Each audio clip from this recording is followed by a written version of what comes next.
Susie Winkler.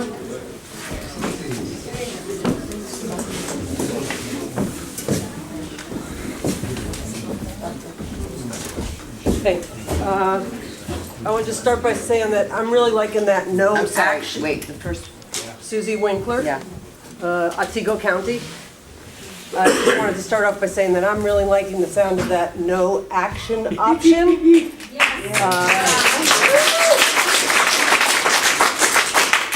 Secondly, I'd like to say that I stood up for 2 hours and 45 minutes tonight before I got a seat.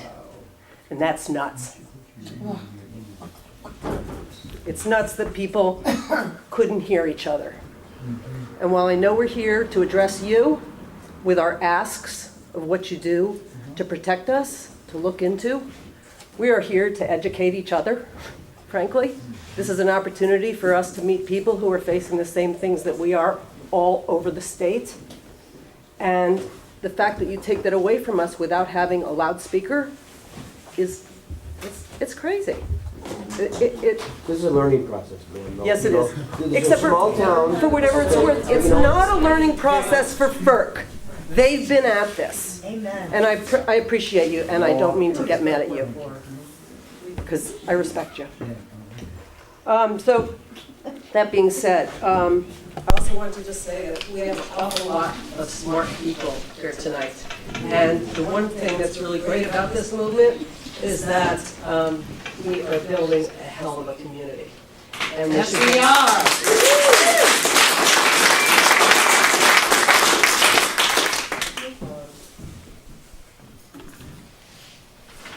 That said, I just wanted to express my concerns about the way you broadcast this system, this situation to the public.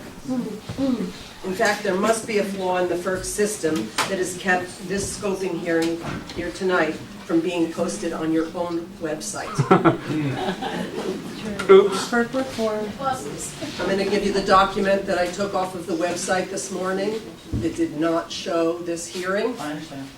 And likewise, you should all know if there had been a listing of this hearing on the website, we all could have known a lot of things in advance, where it was located, what time it was going to be here, a whole series of things that other hearings had the opportunity to know, but we didn't.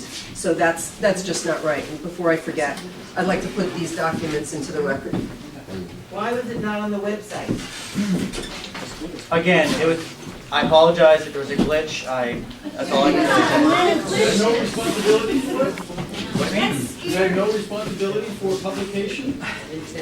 Look, we tried to publish this as good as possible. Obviously, it wasn't good enough. That's why I've said, and I've repeatedly said over and over again, that we will be back to do another meeting. For anyone who felt that they didn't get a chance to speak tonight, or a chance that they didn't get to hear the speakers, Are you going to put it on your website? I will make sure that it's definitively on the website, okay? And more than a day's notice? We will make sure that, we will also make sure that it is in a larger venue where we can fit up to several hundred people in that. The largest venue we can We find. want multiple meetings that you I go to the different understand. communities that are I impacted, not make them all understand. come I to one place. understand. I've heard that comment multiple times. We've heard it. I understand it. We need to look into it. Extend the comment period beyond October 20th. I understand. I've also explained to you that we will take comments throughout the entire process and address them. We address no matter how late they come in. We address each and every comment that comes in, even if it's outside the comment period. Indicate that to everybody. I have just Well, I don't mean indicated. just here. I mean on the Okay, fair enough. Why is it on October 20th date? Nope, I'm not finished. Okay. This morning, one of the reasons this came about is that this morning I called FERC and spoke with Representative Sarah McKinley at FERC to confirm that in fact citizens of the community would still have the opportunity to intervene. I know that there were people here in Georgetown and DeRuyter that were told that the intervener had to apply by June 2nd. That's nuts.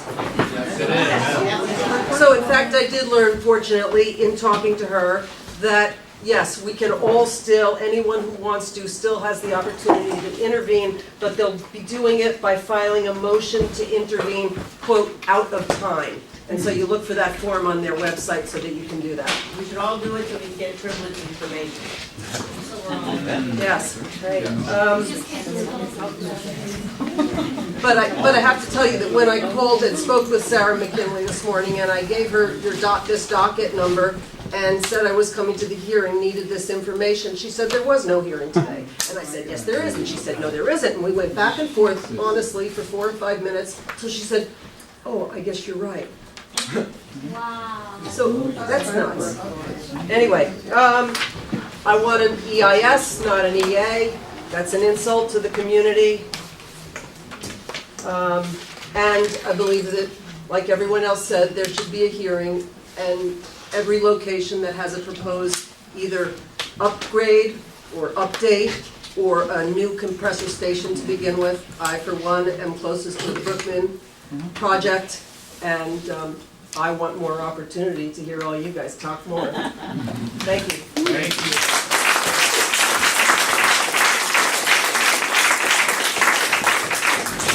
The next person on the list is Mr. Bill Kitchen. Bill Kitchen. Okay. We have, the next two are Julie Munt. And Donna Munt. Oh.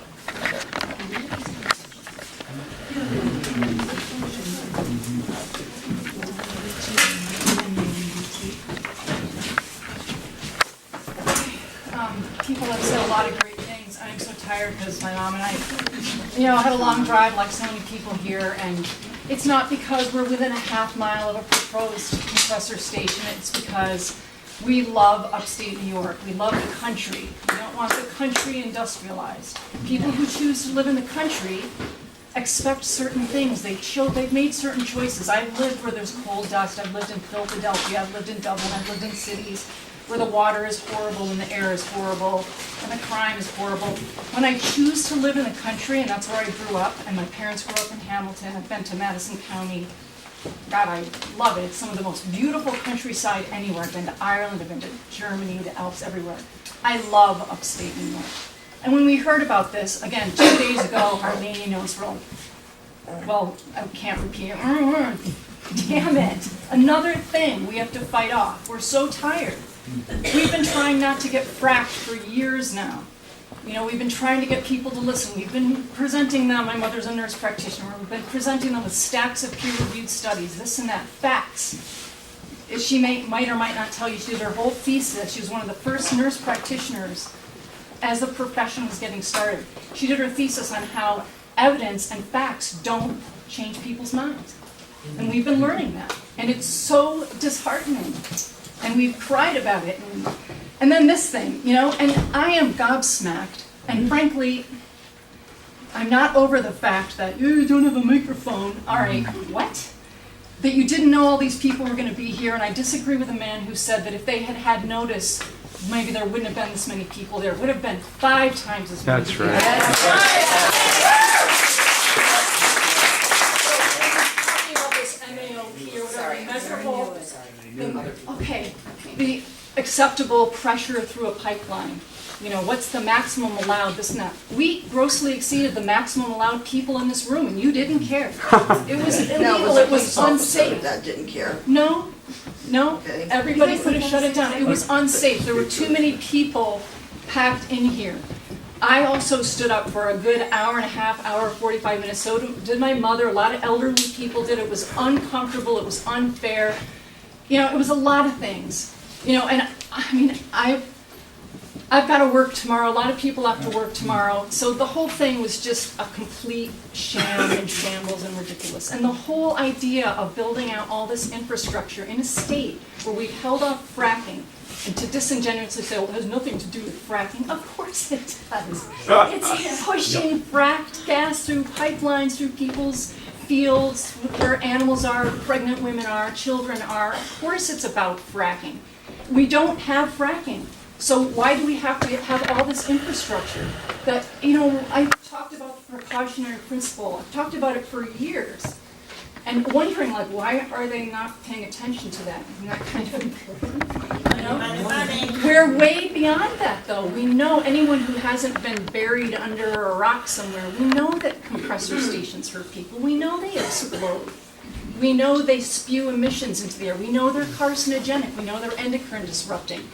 Would you want your pregnant daughter, granddaughter, sister, anybody within any range of a compressor station, would you? Are we going to quantify, is your study or your review or whatever the heck it is it going to quantify how many children are going to be born with low birth weights? How many children aren't going to get to term? How many kids are going to get asthma? Are you going to do an economic disbenefit analysis and quantify how much money people are going to lose from their kids in hospital again with an asthma attack?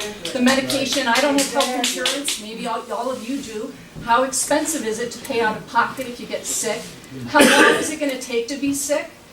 Who doesn't take responsibility when you're sick and they say, well, you can't prove that you got leukemia from this? I mean, how much benzene do you really want in your system? How much it's like a little bit pregnant. I don't want even a little bit of benzene, a little bit of leukemia for anybody. Miss, wrap up soon, please. Okay, so I'd like you to wrap up this whole thing and just knock it off. Yeah! It's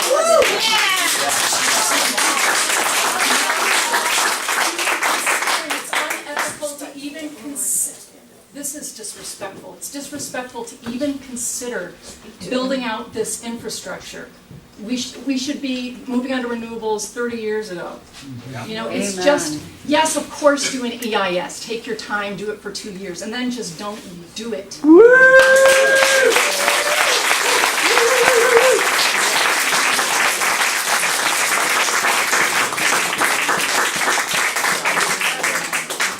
I'm proud of her.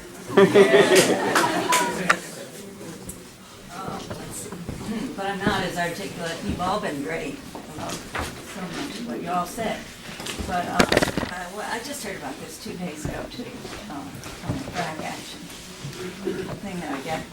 And I couldn't believe that I didn't know about this. I've been working on anti-fracking in our southern tier, North, and so it's like Julie said, you just go, oh, okay.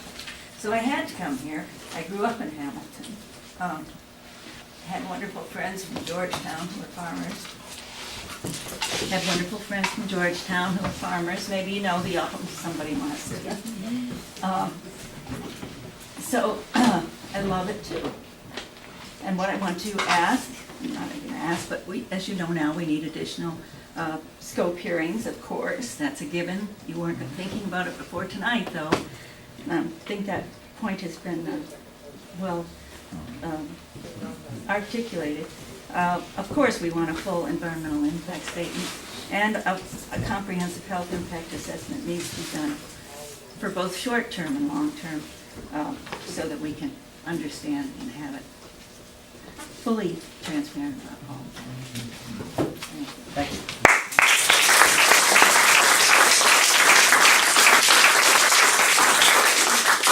Mr. Steve Ellsworth. Steve Ellsworth. Okay. Steve Ellsworth, last call. Okay. Peter Bianco. He left. Okay. Maura Stevens.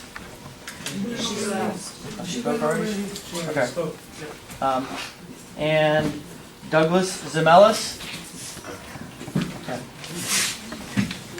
I'm Douglas Zamelis, Z-A-M-E-L-I-S, and I'm an attorney, and I maintain my law office at 7629A State Highway 80 in Cooperstown, New York. I'm embarrassed. I'm embarrassed for our federal government. I'm embarrassed for the Federal Energy Regulatory Commission. And I'm embarrassed for you, Eric.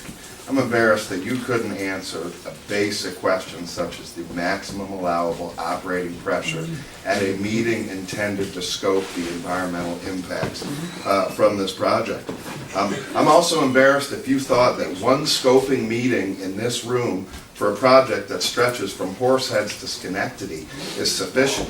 And I haven't heard anything from anyone in Horseheads or Schenectady. Is anyone here from Horseheads or Schenectady? We probably don't know about it. They don't know about it, and that demonstrates that that notice here was not adequate. We know you're not subject to the open meetings law, but if you were, The open meetings law requires that meetings be held in an appropriate facility, and as you've heard, this was not an appropriate facility. We also have a word for what you've created here in upstate New York. It's called a cluster, and I'm embarrassed for you. However, I'm proud. I'm proud of the people that spoke tonight. I'm proud of the people that spoke for, and I'm proud of the people that spoke against. The record will reflect how many more people spoke against than spoke for. However, one thing the record will not reflect is how many senior citizens came out tonight to convey their thoughts and impressions to you. These senior citizens have earned the right to stay home and do what they want in the evening, but yet they're at the vanguard of this fight, and they're out here fighting for everyone. We used to call these people our elders, and we used to count their opinion a little more highly than people who have an economic axe to grind. I represent here tonight Madison County Neighbors for Environmental Preservation and Otsego 2000, and we demand that scoping hearings be held at near each location for this project. We also demand that the public comment period be extended. And if anyone is dissatisfied with what's happened tonight, I suggest that you contact Senator Schumer, Senator Gillibrand, and your United States Congress representative, and let them know how their federal government did tonight. Both organizations I represent strongly disagree with several assertions in the application. Dominion submits that it's proposing, quote, minor equipment modifications to the Brookman's Corner Station, which I live near. And in the context of the rural, agricultural, and residential town of Minden, the addition of over 11,000 horsepower of compressor capacity, in addition to the existing capacity, is not minor at all. Likewise, the Sheds facility would be a brand new facility with almost 11,000 horsepower of compressor capacity located in a residential area with sensitive receptors, otherwise known as people. These people here. We submit this proposal collectively has significant effects on the environment and will have substantial adverse consequences on landowners and surrounding communities. And we respectfully submit, as others have, that because of these several significant environmental effects, an abbreviated environmental assessment is simply not sufficient, and that a full environmental impact statement should be prepared before the Commission considers whether this proposal is really in the public convenience and necessity. And I repeat, it's the public convenience and necessity, not Dominion's convenience and necessity.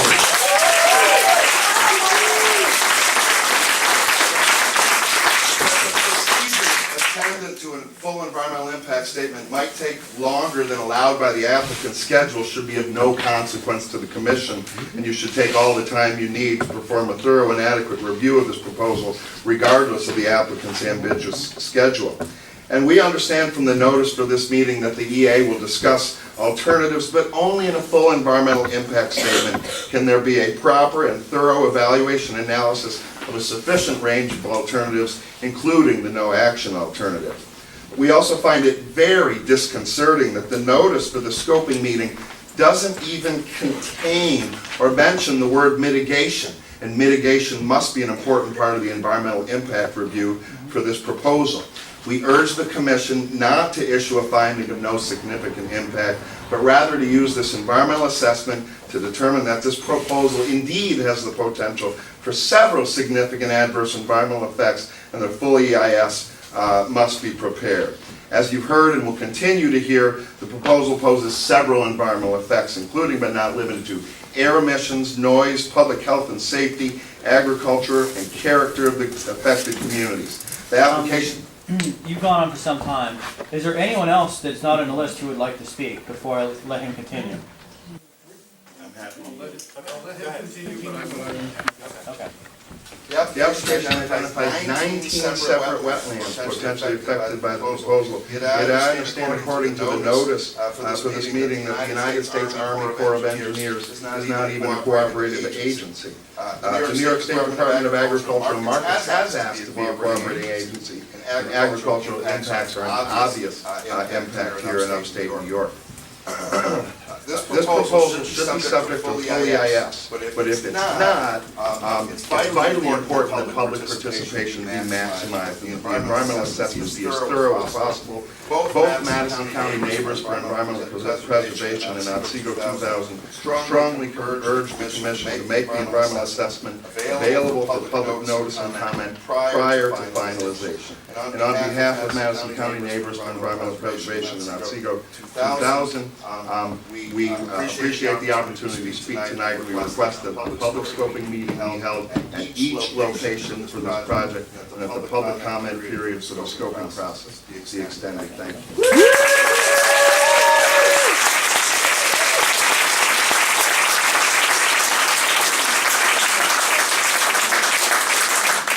One more gentleman who'd like to speak. At least one.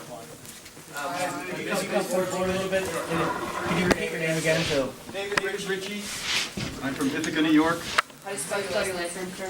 Ritchie. Eric, you said that all public comments and FERC's answers to those public comments and some of the public documents will be included in your e-library. You also refer to a document that FERC puts together about this project under this document number, which contains all of FERC's requirements. Where will this, and at what point will this document be published? well, I stated a little bit earlier that we actually have not established the schedule for our environmental review yet. We don't establish a schedule until we get all the information that we need so that we feel like we have a complete picture so we can move forward with the schedule. At this point, we do not have all the information, so we have not published that notice of schedule, which, again, the notice of schedule will go to the entire mailing list. Okay, so as far as the process, when will FERC make a decision to require the full comprehensive EIS versus the EA? I can't give you that answer at this time. I mean, I don't know it. I don't know. At some point, we have to review all the information the company gave us. We have to go back through everything that the public, that you guys have told me, and then at that point, once we feel like we have enough information, we can decide. Because ultimately, the decision is whether the project would have a significant impact or not. If it has a significant impact based upon the law, then we have to do an environmental impact statement. If it does not, according to law, then we continue forward with the EA process.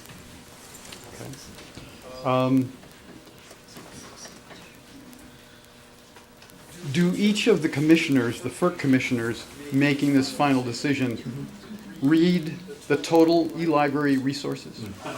I can't comment on what the... Do they read the e-library resources? I mean, why collect them if they don't read them? I can't tell you what the commissioners do and do not look at. We send the EA to them for them to understand what the environmental impacts are for the project. Their job is to take that information, including all of our recommendations, and decide, along with other economic issues, whether they want to approve or not approve the project. So do they read your complete document? Their responsibility is to ensure that they understand all of the environmental impacts. Do they interview you instead of reading the document? We do have meetings with the commissioners and their staff to ensure that they understand what is in our environmental document. So we have no assurance that these FERC commissioners are actually fully aware even of our comments this evening or of any of the scientific stuff that you may put together. And by the way, who does the environmental impact statement or the environmental assessment statement? Well, we do. And where do you get your data from? We get it from the company, we get it from the people. We get it. Which people do you get it from you. We provide information tonight. We do our own research. We do our own studies. And we do get information from the company. The company provides us the application, and we. The company is the one that's maybe make money. It's not an outside source. It's not, doesn't have a personal interest. we vet all the information that they give us to see whether it's accurate. That's why we ask those questions. How could you? I've been following a dozen dockets, and there are substantial issues that have been raised in these sessions that are not addressed consistently, over and over and over. I understand your opinion, but we are required to answer all the issues that are brought up during scoping that are environmental related. You don't? I mean, I can only speak to what I try to do in my documents, is that I want to make sure that everybody's comments are addressed and addressed completely. It's not to say that everyone's going to be happy with the way we address them, but we have to ensure that we address them, and I want to make sure that we do. So that's what we do.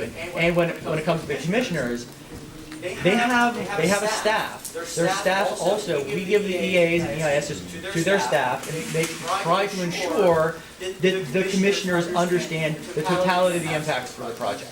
It is their job to look at that information and make an informed decision. So you say, Can you define the parameters? Sorry. State your name. I can't remember. well, could I finish? Finish with them. You say that FERC does its own studies. Do you hire independent engineering firms to do your studies? We sometimes do studies in-house. Sometimes we have our own contractors do it, hired directly by us. Sometimes we have third-party contractors do it. But ultimately, it is the staff at FERC who oversees every element of putting together the EAs.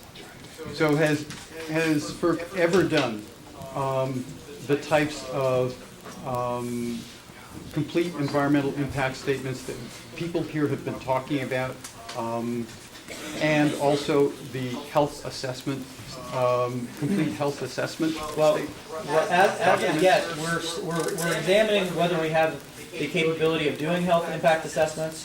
Right now, there are some documents where we did some air toxics modeling and talked about those sort of things. But as yet, we've not done a holistic health impact analysis.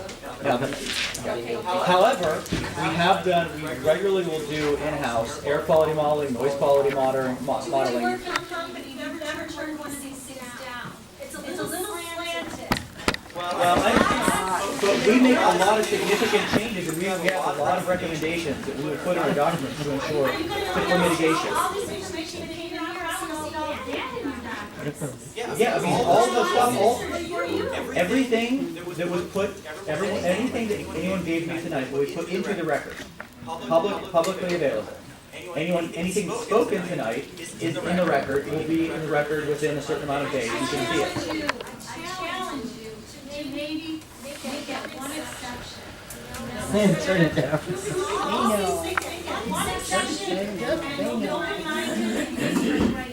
Again, I do not make those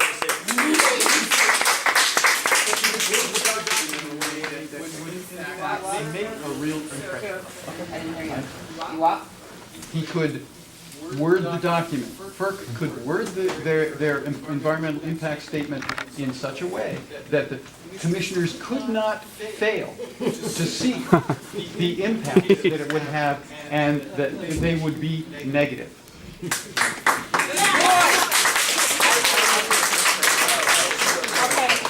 I just want to say that Ellen Harrison, I'm sorry, that a lot of us here are concerned. There are lots of people around with very similar concerns. And on November the 15th in Ithaca, there's going to be an action-oriented conference that's called Collateral Damage from Fracking. Communities coming together to protect communities. So I would urge those of you who are interested, it's going to be a chance for us to get together, work together, figure out how to share among communities what our...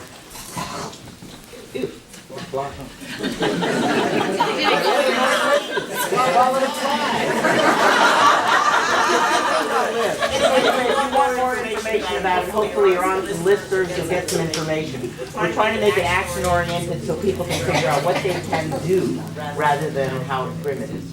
All right. Part of the thing she keeps saying you address us that aren't going to be happy. Well, define the parameters of addressing something. Define those parameters. Okay, you're asking a very open-ended question. It really depends upon the specific concerns that people have.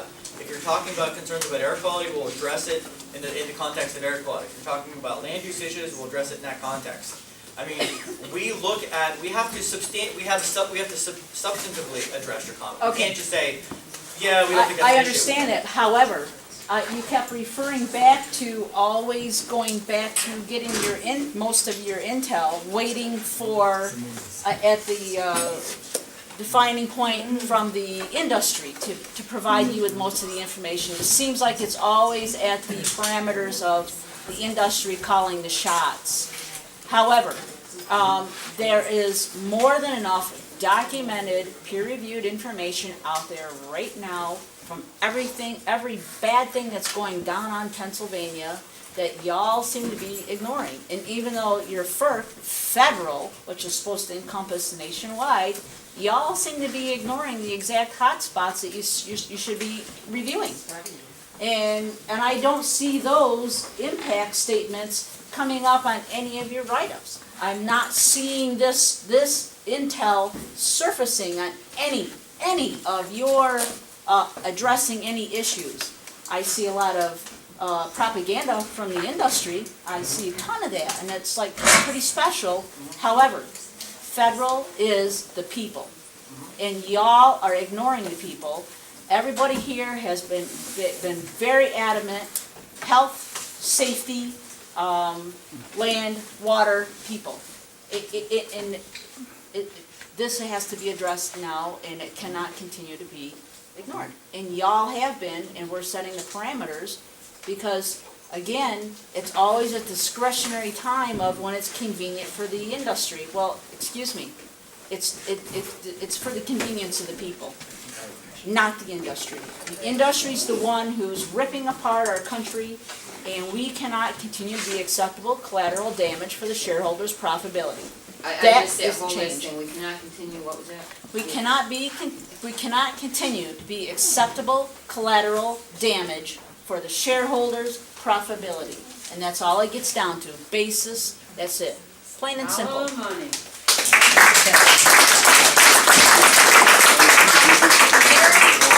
Mary Menapace, one comment. Modeling for air emissions and modeling for health effects is very different from monitoring. Modeling is theoretical, monitoring is real. The real stuff that's coming out of the emissions and really what it's doing to people. That's a comment, and my question is, I'm really unclear on where your funding comes from and what percentage of any, if any, of your salaries at FERC come from the permitting process that industry pays, and where does your funding come from to pay your salaries? I don't know exactly the way our funding works, but I know, we are somewhat funded by fees that the industry pays, as well as directly from the treasury. All the money. Eric, I have a question. Rhonda Wheeler. I would just like to caution FERC against using too much information from Dominion, as we've already proven a lot of information in this application is incorrect. Yeah, thank you. Just a point. Sharon Ziegler, I'm from Ithaca, New York. I'm a family physician. I have the same questions about how you're funded, where your salary comes from. I'd like to make two comments. I sympathize and empathize with the union people. We need good, sustainable, clean energy jobs that pay good salaries, that pay good benefits. We know where our weekends come from. They come from the unions.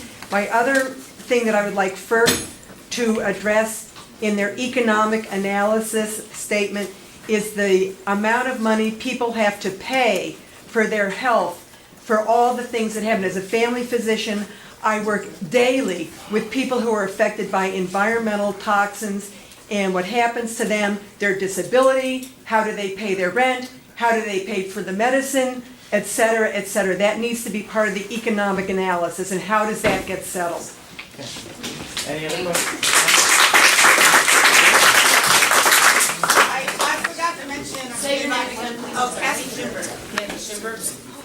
I forgot to mention in my comments that I don't think you can answer this, but I'm just curious why, when we're becoming more aware that climate change is indicating that we really need to go to renewables, why is the industry wanting to spend billions and billions of dollars developing further fossil fuel?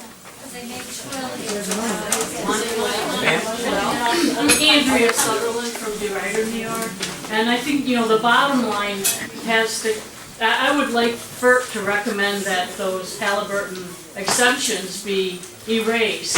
And that's a responsibility of all the people here. We have to write to our congressmen, our senators, our president. It was 2005, and it was called EPA, the Energy Policy Action, that got rid of the protections of the 1970s, of the protection of our air, water, right to know information. We need to talk to all of our legislators. That needs to be erased. It needs to be gone. And FERC should be doing that too. We have to protect the environment. Are there any questions? Any additional questions? The line in the sand, Eric.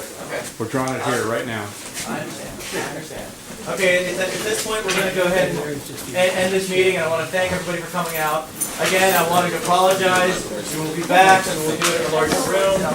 Thank you for staying so long.